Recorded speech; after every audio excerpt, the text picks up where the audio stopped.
Hello guys, एडुनेशन में आपका स्वागत है।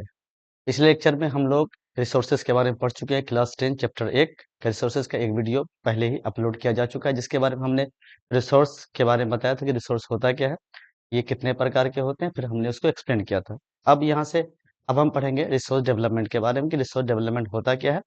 चलिए शुरू करते हैं।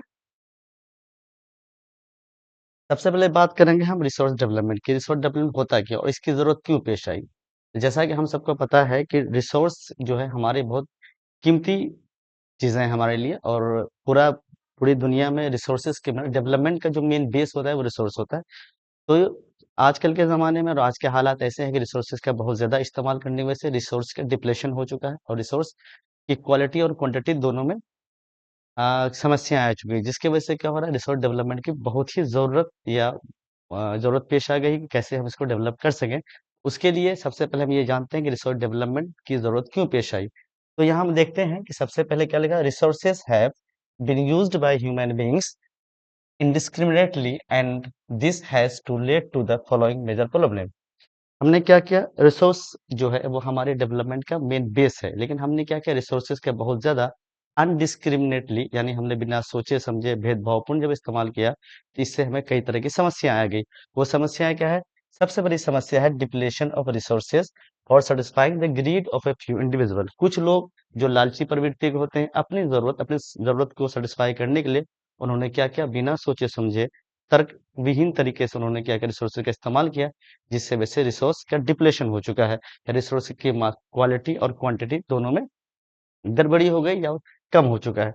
दूसरा पॉइंट था accumulation of resources on a few hands which in turn divided the society into two segments rich and poor। मतलब क्या हुआ कि रिसोर्स, अब जिनके पास पैसा ज्यादा है, जिनके पास सोर्सेज ज्यादा है, उन्होंने क्या किया, रिसोर्सेज का ज्यादा ज्यादा इस्तेमाल किया अपनी लालच पूरी करने के लिए, अपनी ग्रीड की वजह से, जिसकी वजह से क्या हो गया, क्योंकि उन्होंने रिसोर्सेज ज्यादा इस्तेमाल किया, और जो वंचित लोग हैं या फिर आप यूं कहें कि जो अंडर प्रिविलेज है, या तो उन लोगों पे क्या हुआ, वो रिसोर्स का कम से कम इस्तेमाल कर पाए, तो इसकी वजह से क्या हुआ, पूरा सोसाइटी दो भागों में बढ़ गया। एक तरफ अमीर से अमीर, जो लोग रिसोर्सेज का ज्यादा इस्तेमाल किए वो अमीर से अमीर होते चले गए, और जिन्होंने रिसोर्सेज का कम इस्तेमाल किया, उन्हें रिसोर्सेज नहीं मिल पाया, वो गरीब से गरीब हो गए। तो रिसोर्सेज का एक्यूमुलेशन की वजह से सोसाइटी या पूरा सोसाइटी दो सेगमेंट में बढ़ चुका है, अमीर और अमीर, गरीब और गरीब होता चला गया। तीसरा जो सबसे बड़ा कारण, सबसे बड़ा नुकसान है, वो ये है, it has led to global ecological crisis. इसके वजह से क्या हुआ, ग्लोबल इकोलॉजिकल क्राइसिस हो गया, वैश्विक तौर पे का संकट आ गया, इकोलॉजी या अब पारिस्थितिकी तंत्र का संकट आ चुका है। कि किससे क्या क्या संकट, उसमें ग्लोबल वार्मिंग की समस्या आ गई। ग्लोबल वार्मिंग आप पढ़ चुके हैं, ज्यादा फॉसिल फ्यूल की वजह से, फॉसिल फ्यूल जलने की वजह से उसका उसकी वजह से कार्बन डाइऑक्साइड का ज्यादा उत्सर्जन होने की वजह से क्या हुआ, जो हमारा इन्वायरमेंट है वो ज़्यादा, उसका जो टेम्परेचर है वो बढ़ चुका है, जिसकी वजह से हमारा ग्लोबल तौर पे जो हमारा विश्व है उसका एवरेज टेम्परेचर पहले के मुकाबले में बहुत ज़्यादा बढ़ चुका है, जो कि एक समस्या है, विकट संकट है। इसके अलावा ओजोन लेयर डिप्लेशन, हमें पता है कि हमारा जो स्ट्रेटोस्फीयर है उसमें एक ओजोन लेयर होता है, O3 गैस ओजोन लेयर का क्या होने लगा है, जिसकी वो डिप्लेशन हो चुका है, जिसकी वजह से सूरज की जो अल्ट्रावायलेट किरणें होती है ओजोन लेयर की वजह से, वो क्या होता था, वो छन के जमीन पे आता था, जिसकी वजह से बहुत तरह के जो नुकसानात होने वाले थे उससे हम बच सकते थे। लेकिन ओजोन लेयर के डिप्लेशन की वजह से क्या हुआ कि सूरज की किरणों का जो अल्ट्रावायलेट रेज होता है उसको हम छान नहीं पाते, या उसको हम रोक नहीं पाते, जिसकी वजह से क्या होता है कि अल्ट्रावायलेट, इससे वजह से हमारे पृथ्वी पर रहने वाले जीव जंतुओं को इससे काफी नुकसान होता है। तो ओजोन लेयर डिप्रेशन, और तीसरा जो सबसे बड़ा कारण था वो ये था कि इन्वायरमेंटल पोल्यूशन और साथ साथ लैंड डिग्रेडेशन। इन्वायरमेंटल पोल्यूशन आपने देखा ही होगा कि लैंड, सोयल, एयर, वाटर, इस तरह के जो पोल्यूशंस हैं वो काफी ज्यादा बढ़ चुके हैं पहले के मुकाबले में। और साथ साथ जो लैंड डिग्रेडेशन है, डिग्रेडेशन का मतलब होता है किसी की क्वालिटी में जो शुद्धता है वो कम हो जाना, या उसकी क्वालिटी में जो क्वालिटी में कमी आ जाना को हम डिग्रेडेशन कहते हैं। जमीन की गुणवत्ता कम हो गई है, जिससे पहले फर्टिलिटी थी वो फर्टिलिटी घट चुकी है। इसके अलावा किसके वजह से घट चुकी है, इसके लिए बहुत सारे तत्व जिम्मेदार हैं, जिसकी वजह से जमीन लैंड डिग्रेडेशन। लेकिन इसका जो इनडायरेक्ट जो इसका वजह है वो है क्या, कि आप ये कह सकते हैं कि इंसानों ने अपनी एक्टिविटी की वजह से, अपने लालच की प्रवृत्ति की वजह से इस तरह की समस्याओं को जन्म दिया है। तो इसके लिए हमें क्या करना पड़े, रिसोर्स डेवलपमेंट के बारे में सोचना होगा कि रिसोर्स जब तक डेवलप नहीं करेंगे और रिसोर्स को सही तरीके से इस्तेमाल नहीं करेंगे, फिर आगे आने वाले वक्त में ये समस्या और भी बढ़ती चली जाएगी। तो इससे बहुत तरह के विकट संकट आने की ज्यादा उम्मीद है। तो आगे बढ़ते हैं। अब हम पढ़ेंगे एजेंडा 21।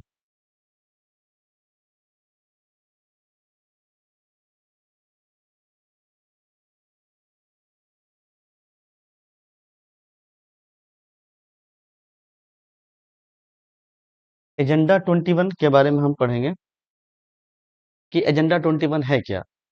तो उसके बारे में पढ़ने से पहले,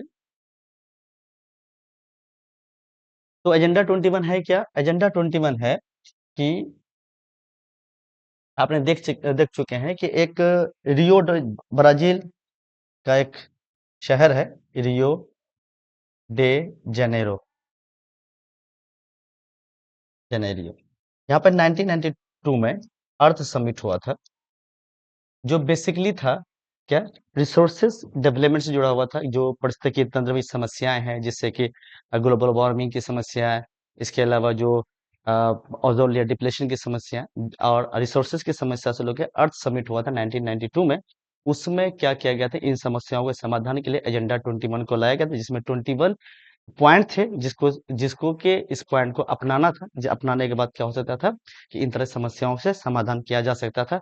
तो एजेंडा 21 के बारे में हम देखते हैं, एजेंडा 21 है क्या। एजेंडा 21 के बारे में, इट इज डिक्लेरेशन था, एक तरह से घोषणा पत्र था, जो साइन किया गया था United Nation conference on environmental and development, UNCD के द्वारा 1992 में at Rio de Janeiro, Brazil में एक शहर है रियो डे जेनेरो। जो अर्थ समिट हुआ था 1992 में, फर्स्ट अर्थ समिट हुआ था, जो रिसोर्स डेवलपमेंट से जुड़ा हुआ, रिसोर्स क्राइसिस से जुड़ा हुआ था, जिसमें इस चिंता पे कि रिसोर्स का जिस हिसाब से खर्च किया जा रहा है, जिस हिसाब से इस्तेमाल किया जा रहा है अनडिस्क्रिमिनेटली, इससे आने वाली समस्या पे को रोकने के लिए इस तरह के सबमिट किए गए थे। तो उसमें इस एजेंडे पे साइन किया गया था यूएनसीडी के द्वारा, और बाकी जितने लोगों ने इसमें हिस्सेदारी की थी, सब लोगों ने इसमें साइन किया था, ठीक है, एजेंडा 21 पे, ताकि 21 पॉइंट्स थे जिसको कि उनको अपनाना था, जिसके वजह से हम इस जो समस्या है उसका समाधान निकाल सकें। आमतौर पे इसका एम क्या था, इसका एम था कॉम्बेट इन्वायरमेंटल डैमेज, जो भी इन्वायरमेंटल डैमेज उसको कॉम्बेट करना, उसका मुकाबला करना और समस्या का समाधान निकालना। इसके अलावा था पॉवर्टी, गरीबी की समस्या, बीमारी की समस्या, कहाँ, थ्रू ग्लोबल कॉपरेशन के द्वारा, ग्लोबल कॉपरेशन कॉपरेशन के द्वारा, कि हमारे विश्व में कई ऐसे भी देश हैं जो काफी समृद्ध माने जाते हैं, और कई भी ऐसे ऐसे भी देश हैं जो कि आप एलडीसीज के कैटेगरी में आता है, लिस्ट डेवलपिंग कंट्री के कैटेगरी में आता है। उनके पास वो संसाधन नहीं है, जिसके वजह से वो जो इन्वायरमेंटल जो परेशानियां है या इन्वायरमेंटल जो भी प्रॉब्लम उसका समाधान कर सके। तो इसके वजह से यूनाइटेड जो यूएनसीडी था, उसके अंडर में ये तय किया गया था कि जो अमीर देश है वो गरीब देशों को मिलजुल के क्या करेंगे, वो उसको संसाधन अवेलेबल करवाएंगे, ताकि एजेंडा 21 को लागू किया जा सके, और जो भी रिसोर्स डेवलपमेंट के लिए जो भी चीजें हैं उसको किया जा सके, उसके लिए आया था। और साथ साथ क्या क्या, it also aim that every local government should draw its on local agenda 21। और ये भी कहा गया कि जितने सारे गवर्नमेंट हैं, जो भी गवर्नमेंट है वो क्या करेगी, अपने अपने स्तर पर एजेंडा 21 अपनी अपनी, यानी कि ये देख के कि उन इलाकों में किस तरह की इन्वायरमेंटल समस्या है, उस समस्याओं के आधार पे वो 21 जो है पॉइंट को सिलेक्ट करेगी कि हमको इन इन इलाकों में क्या क्या काम करना, फिर वो एजेंडा 21 के तहत फिर उसको इम्प्लीमेंट करने की कोशिश की जाएगी, या रूल या नियम बनाया जाएगा कि इन इन समस्याओं का समाधान के लिए क्या क्या नियम की जरूरत होगी, फिर उसको लागू किया जाएगा। इस तरह की बात की गई। फिर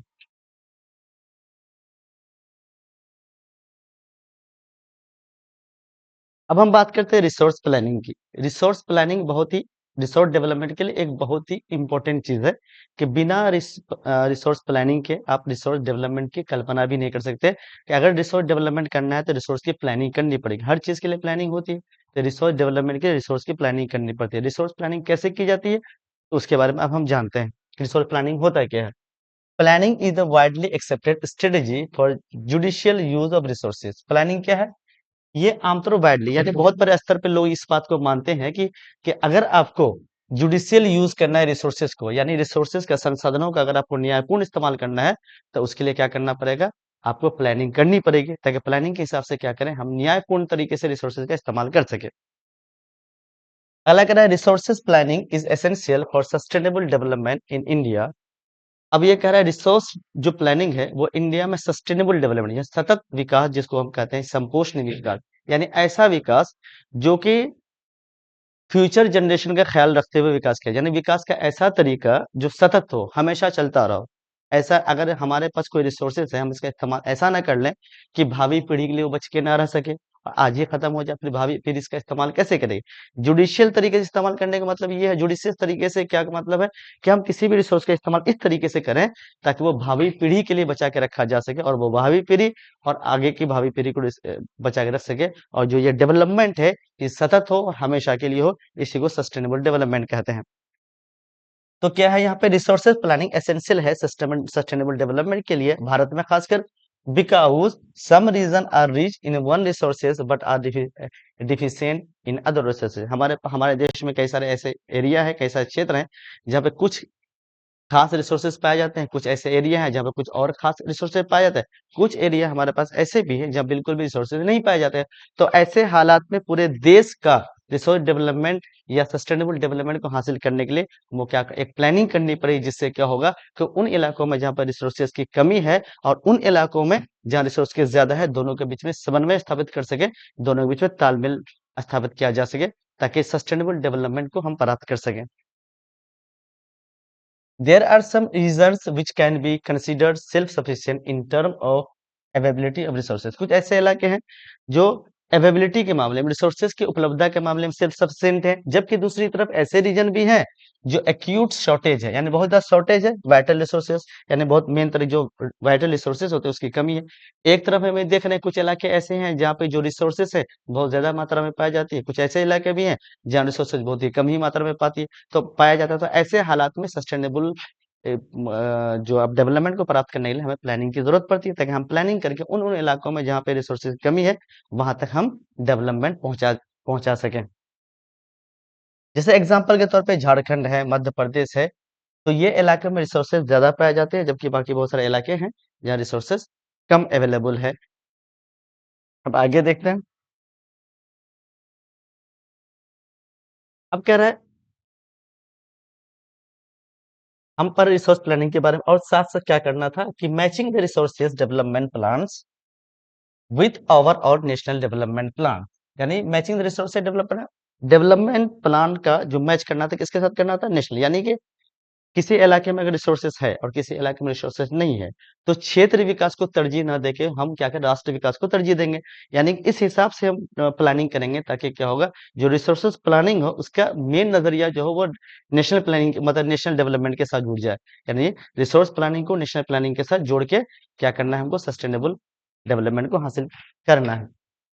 इसके अलावा resources can contribute to development only when they are accompanied by appropriate technological development and institutional changes। अब ये कह रहा है कि रिसोर्सेज जो कंट्रीब्यूट कर, रिसोर्सेज जो है अगर हम डेवलपमेंट चाहते हैं, रिसोर्सेज का डेवलपमेंट चाहते हैं तो रिसोर्स का डेवलपमेंट उसी सूरत में पॉसिबल हो सकता है जब हम क्या करें, जब उसके साथ साथ हम क्या करें कि हम अप्रोप्रिएट टेक्नोलॉजी का इस्तेमाल करते हैं, टेक्नोलॉजिकल डेवलपमेंट का इस्तेमाल करते हैं और साथ साथ इंस्टीट्यूशनल चेंज करते हैं, यानी हमारे पास जो संस्थागत परिवर्तन करते हैं, संस्थागत परिवर्तन, और साथ साथ क्या करते हैं कि अप्रोप्रिएट टेक्नोलॉजिकल डेवलपमेंट के साथ ही क्या रिसोर्स के प्लानिंग को किया जा सकता है, तभी रिसोर्स प्लानिंग जो होगा वो कारगर साबित होगा, वरना फिर नहीं होगा। हमारे पास रिसोर्सेस हैं लेकिन हमारे पास वो टेक्नोलॉजी नहीं है, हमारे पास इंस्टीट्यूशन नहीं है, फिर हम उस प्लानिंग को हम मूर्त रूप में हासिल नहीं कर सकते हैं। उसके लिए हमें टेक्नोलॉजिकल असिस्टेंट भी चाहिए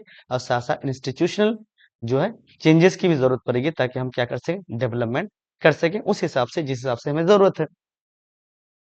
India has made concerted effort toward achieving the goals of resource planning. Resource planning के क्षेत्र में इंडिया ने काफी ज्यादा तरक्की कर ली, काफी ज्यादा कोशिश की है और हमने काफी कुछ अचीवमेंट भी किया इस मामले में, रिसोर्स प्लानिंग के मामले में। Right from the first 5 years plan launch after the independence, और ये शुरुआत कब हुई थी, फर्स्ट 5 years प्लान के बाद, यानी फर्स्ट 5 years के प्लान हमने बहुत कोशिश की रिसोर्स डेवलपमेंट के लिए और हमने इसमें काफी सारा उपलब्धि भी हमने हासिल किया था। जैसा कि आपको पता है कि 1951 से क्या हुआ था, फर्स्ट 5 years प्लान शुरू हुआ था जो 1956 तक चला था। तो ये फर्स्ट 5 years प्लान था, उसके बाद फिर सेकेंड थर्ड कुल मिला के 12 5 years प्लान हुए हैं। 5 इयर्स प्लान किए गए थे, जो कि लास्ट में 2012 से 2017 तक था।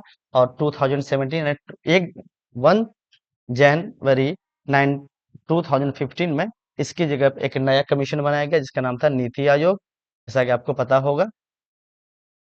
और प्लानिंग कमीशन को खत्म कर दिया गया था। लेकिन उससे पहले जो था, ये प्लानिंग कमीशन ही थी जो हर 5 साल के लिए एक योजनाएं बनाती थी। और उस योजना को उस योजना में कुछ टारगेट्स होते हैं जिसको अचीव अचीव किया जाता था। उसके लिए अचीवमेंट के लिए कुछ प्लानिंग की जाती थी। इस तरह से प्लानिंग के साथ देश डेवलपमेंट की तरफ अग्रसर था।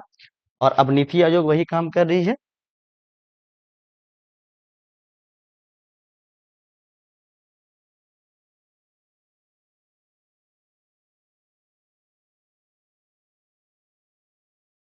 To overcome irrational consumption and over utilization of resources conservation at various level is important. Conservation various level is important. अब ये कह रहा है कि टू ओवरकम इरेशनल कंजम्पशन, बिना सोचे समझे अविवेकपूर्ण तरीके से जो कंजम्पशन हो रहा है, जब उपभोग हम कह रहे हैं रिसोर्सेज का, तो उससे बाहर आने के लिए, उससे छुटकारा पाने के लिए, और इसके साथ साथ ओवर यूटिलाइजेशन, जरूरत से ज्यादा यूटिलाइजेशन जो रिसोर्सेज का हो रहा है, उससे बाहर आने के लिए क्या करना होगा? Resources conservation at various level is important. Resource conservation की जरूरत पड़ती है, संसाधन संरक्षण की जरूरत पड़ती है, संसाधन को बचाने की जरूरत पड़ती है, ताकि हम ऐसा कोई नियम बनाए, ताकि कानून बनाए, या फिर ऐसा कोई प्लान बनाए जिससे क्या हो सके कि हर लेवल पे रिसोर्स का कंजर्वेशन हो सके, रिसोर्स को कंजर्व कर सके हम। चलिए आगे बढ़ते हैं। अब हम बात करेंगे रिसोर्सेज एंड कोलोनाइजेशन। रिसोर्सेज संसाधन और कॉलोनाइजेशन का मतलब होता है उपनिवेशवाद। उपनिवेशवाद का मतलब क्या होता है कि उपनिवेश कहते हैं वैसे देशों को जिस पर कोई दूसरा देश हुकूमत किया हुआ होता है, उस पर कब्जा कर लेता है, उसके आर्थिक, सामाजिक और राजनीतिक प्रभुत्व का इस्तेमाल करता है, उसको कॉलोनी कॉलोनी कहा जाता है। तो और अंग्रेजों ने जैसे हमारे देश को गुलाम बनाया, तो एक प्रोसेस को कॉलोनाइजेशन प्रोसेस था। और दुनिया में जितने भी देशों ने दूसरे देशों पे हुकूमत की है, दूसरे देशों पे कब्जा किया, दूसरे देशों को गुलाम बनाया, उसके पीछे सबसे बड़ा कारण रिसोर्सेज से था। वह वहां से रिसोर्सेज लेके अपने जो नेटिव देश था, मदर कंट्री था, वहां पे भेजते थे। और उनके जो मेन डेवलपमेंट के पीछे का यही कारण था कि वो अपने उपनिवेश से रिसोर्सेज का एक्सपोर्ट करके दूसरे देशों में भेजते थे, अपने मदर कंट्री में भेजते थे, और वहां उससे वो अपना डेवलपमेंट प्लानिंग को अंजाम देते थे। हमारे देशों में ऐसे अंग्रेजों ने हमारे देश के रिसोर्सेज का एक्सप्लॉयटेशन किया, और हमारे देश कच्चा माल का एक गढ़ बन गया था। हमारे देश से कच्चा माल ले जाते, वहां पर बनी हुई वस्तु को फिर हमारे देश में बेचा जाता था। ये चीजें आप पहले से जानते ही हैं। अब हम बात करेंगे रिसोर्स कॉलोनाइजेशन की।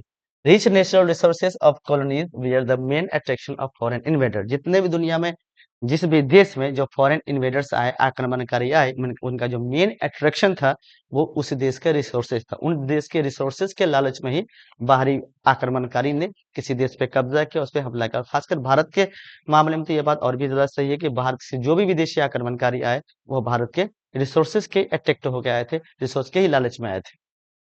The technological development of the colonizing countries help them exploit resources of the colonized region। कह रहा है जो colonizing देश था, तो उसके डेवलपमेंट की वजह से उन्होंने क्या किया, जब वो डेवलप हुआ उसके वजह से उन्होंने क्या किया, उसको मदद किया एक्सप्लॉइट करने का देश को जिसपे वो कब्जा किए हुए थे। यानी अगर कोई देश है जो काफी टेक्निकली काफी स्ट्रांग है, डेवलप है, अगर वो किसी देश पे कब्जा कर लेता है, उपनिवेश बना लेता है, तो उसको और भी ज्यादा आसानी होती है उनके रिसोर्सेज को एक्सप्लॉइटेशन करने में। और ज्यादातर मामले में जिन देशों ने भी किसी दूसरे देश पे कब्जा किया, वो आमतौर पे वो पहले से वो डेवलप्ड कंट्री थे, और वो आमतौर पे वो अंडर डेवलप्ड कंट्री या डीसीज को, जो लिस्ट डेवलपमेंट कंट्री, उसी को अपना निशाना बनाया, उसके रिसोर्सेज का इस्तेमाल करना शुरू किया।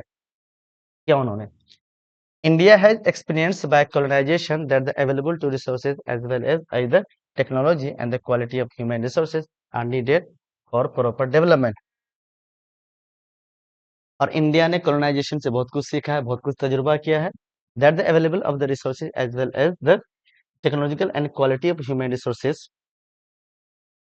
तो उसमें क्या हुआ कि जो इंडिया है, उसको काफी एक्सपीरियंस है बाय कॉलोनाइजेशन की। जब हमें गुलाम बनाया गया, that the available of resources, क्योंकि हमारे पास काफी सारे रिसोर्सेज था, और साथ साथ हमारे पास क्या था, हम उनके and availability of resources as well as the technology and the quality of human resources are the needed to proper development. क्योंकि उसे क्या चाहिए था, उसे चाहिए था अवेलेबिलिटी ऑफ रिसोर्सेस और साथ साथ टेक्नोलॉजी और साथ साथ क्या चाहिए, प्रॉपर ह्यूमन रिसोर्सेस चाहिए था, जो कि वो प्रॉपर डेवलपमेंट के लिए। तो चलिए आज इस चैप्टर को, आज इस पार्ट को ही खत्म करते हैं, तो फिर आगे अगला पार्ट बनाया जाएगा, इसके बारे में आगे की वीडियो बनाएंगे, आगे इसके बारे में बताया जाएगा। चलिए धन्यवाद।